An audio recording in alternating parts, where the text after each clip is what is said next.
जय गजानन। ओम नमः शिवाय। श्री शिवाय नमस्तुभ्यम। हर हर महादेव। प्रिय भक्तों, आज हम आरंभ कर रहे हैं शिव पुराण के तृतीय खंड शतरुद्र संहिता की कथा। यह वह खंड है जहाँ शिव के 100 स्वरूपों की उपासना, साधना और भक्ति का दिव्य रहस्य उजागर होता है। आइए भक्ति और ध्यान की इस अनुपम यात्रा पर चले। प्रिय भक्तों, हमारी हर भक्ति वीडियो आप तक पहुंचे, इसके लिए वीडियो को लाइक करके चैनल को सब्सक्राइब करें और हमें कमेंट में जरूर बताएं आपको यह कथा कैसी लगी। रुद्र संहिता का अर्थ है शत रुद्र बराबर 100 रुद्रों रूपों की संहिता।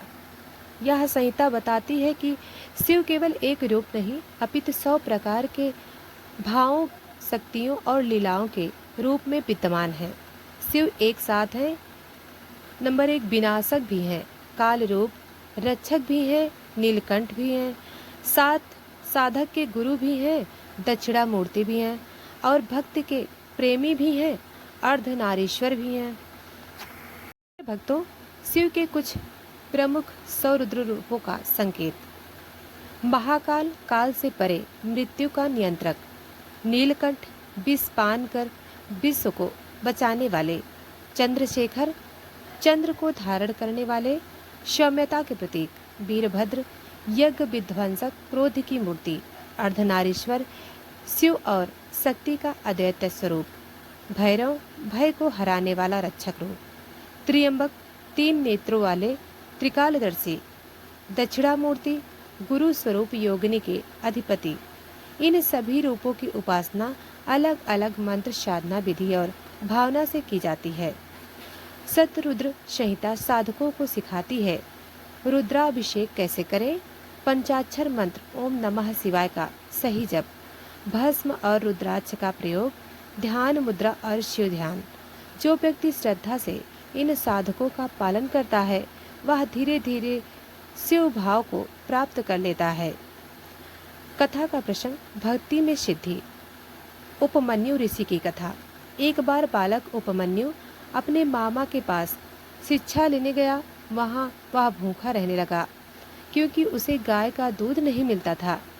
उसने अपने मामा से दूध मांगा, परंतु मामा ने कहा, यहाँ कोई दूध देने वाली गाय नहीं है, जाओ भगवान से मांगो। अभिमन्यु ने शिव की तपस्या प्रारंभ कर दी। उसने भूखा रहकर केवल बिल्वपत्र चबाकर निर्जल उपवास रखा और ओम नमः शिवाय का लगातार जप किया। कई दिनों बाद भगवान शिव स्वयं प्रकट हुए एक साधु के वेश में और उसे अमृत तुल दूध दिया।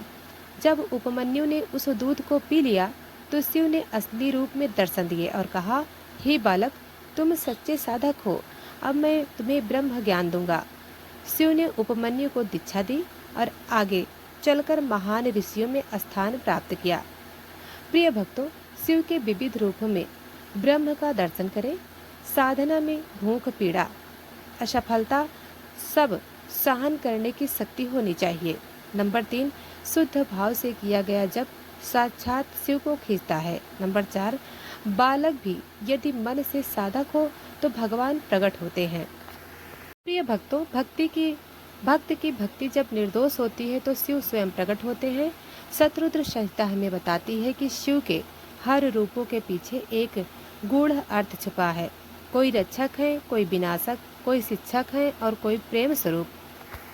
अब जानते हैं रुद्राभिषेक की महिमा और विधि। शिव पुराण में बताया गया है कि रुद्राभिषेकम सर्व पाप विघ्नम, सर्व रोग निवारणम, मोक्ष प्रदम, शुभम पुण्यम, यशा कीर्ति विवर्धनम।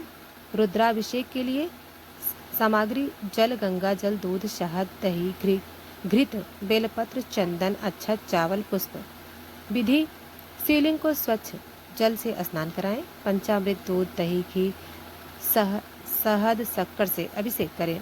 फिर गंगा जल से पुनः स्नान कराकर बेलपत्र चढ़ाएं। ओम नमः शिवाय या ओम त्र्यंबकम यजामहे मंत्र का जप करते हुए दीप और धूप से आरती करें।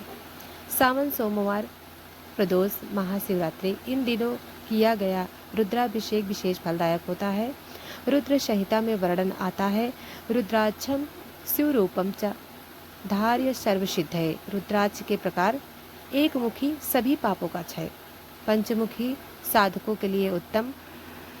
एकादश मुखी रुद्र का स्वरूप, 14 मुखी शिव का पूर्ण आशीर्वाद धारण करने की विधि। प्रातः स्नान कर ओम नमः शिवाय का जप करते हुए धारण करें। गुरुवार, सोमवार या शिवरात्रि को धारण करना श्रेष्ठ होता है। रुद्राक्ष को कभी तामसिक भोजन या अपवित्र स्थानों पर न ले जाएं। रुद्राक्ष केवल गहना नहीं, मंत्र धारक ऊर्जा का वाहन है।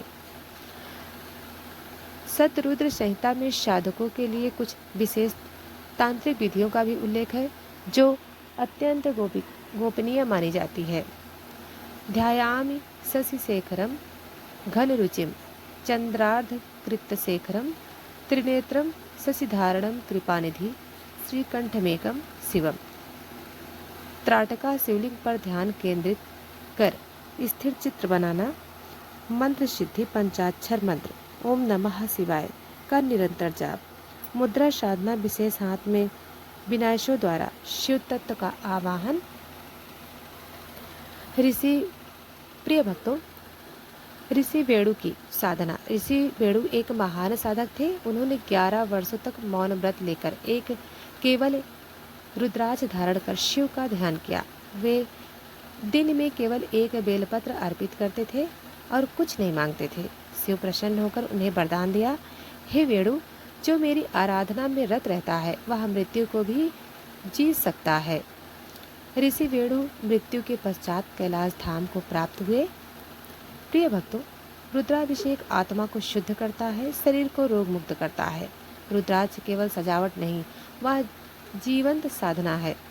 शिव की तांत्रिक उपासना, ध्यान, मंत्र और साधना से मन को परम शिव की ओर ले जाता है। भक्ति हो तो साधक अमृत तक पहुंच सकता है।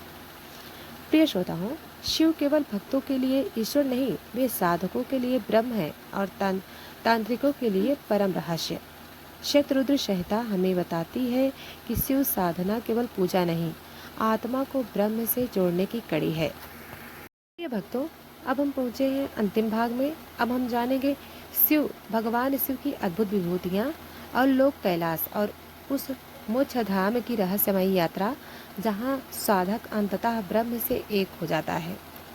भगवान शिव को विभूतिनाथ कहा जाता है क्योंकि वे अनगिनत शक्तियों विभूतियों के अधिपति हैं। शतरुद्र संहिता में बताया गया है कि शिवो विभूतिर्मूलम च सर्व सिद्धि प्रदायका। प्रमुख विभूतियाँ त्रिनेत्र, त्रिकाल ज्ञान, भूत भविष्य वर्तमान। वृषवाहन, धर्म के रक्षक। नीलकंठ, विष को आत्मसात कर शांत रखने की शक्ति। त्रिशूलधारी, सृष्टि, स्थिति और संहार पर नियंत्रण। डमरूधर, सृष्टि की ध्वनि और ओंकार की उत्पत्ति। भस्मांग, मरण और अमरत्व का संकेत। गंगाधर, जीवन संवर्धन की कृपा। प्रिय भक्तों, शिव की विभूतियाँ केवल प्रतीक नहीं बल्कि योगी के मार्ग का संकेत है। त्रिशूल, 3 गुणों पर नियंत्रण। डमरू, सृष्टि का विज्ञान। भस्म, अहंकार का क्षय। शतरुद्र संहिता में कैलाश को कहा गया है, कैलासम शिव साधानिना स्थानम तदित भूति भी। शिवलोक की विशेषताएं। वहाँ मृत्यु नहीं, रोग नहीं, शोक नहीं, केवल भक्ति, शांति और शिव दर्शन। वहाँ गणेश, कार्तिकेय, नंदी, भूतगण और माता पार्वती विराजमान हैं।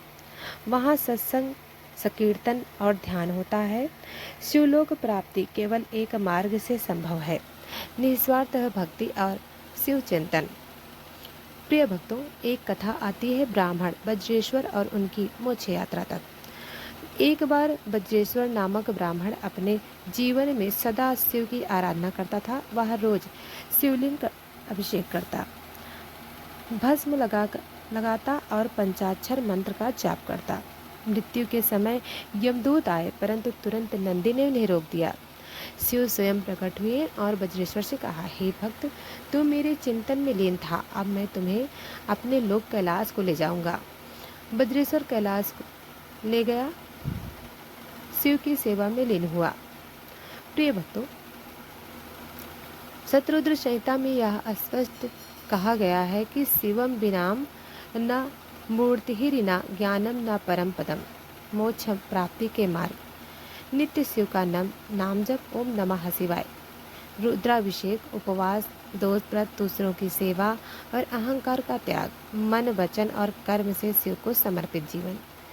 शिव भक्ति केवल पूजन नहीं, जीवन शैली बन जाए, यही मोक्ष की दिशा है। प्रिय भक्तों, शिव की हर विभूति हमें आत्मदर्शन और साधना का संकेत देती है। कैलाश कोई भौतिक स्थान नहीं, यह चैतन्य अवस्था है जहाँ आत्मा परम शिव से एक हो जाती है। सच्चा भक्त मृत्यु के बाद यम का नहीं, शिव का वाहन नंदी पाता है। मोक्ष वही पा सकता है जो अहंकार छोड़कर शिव भाव में लीन हो। प्रिय भक्तों, 3 भागों में आपने सुना रुद्र संहिता की कथा। यह केवल पौराणिक नहीं, यह जीवन रूपांतर का विज्ञान है। शिव की उपासना से साधक रुद्र से रुद्रेश्वर तक की यात्रा करता है। अगर यह कथा आपको प्रेरक लगी हो, अच्छी लगी हो, तो वीडियो को लाइक करें, चैनल को सब्सक्राइब करें और कमेंट करें, हर हर महादेव, मुझे शिवलोक में स्थान दो।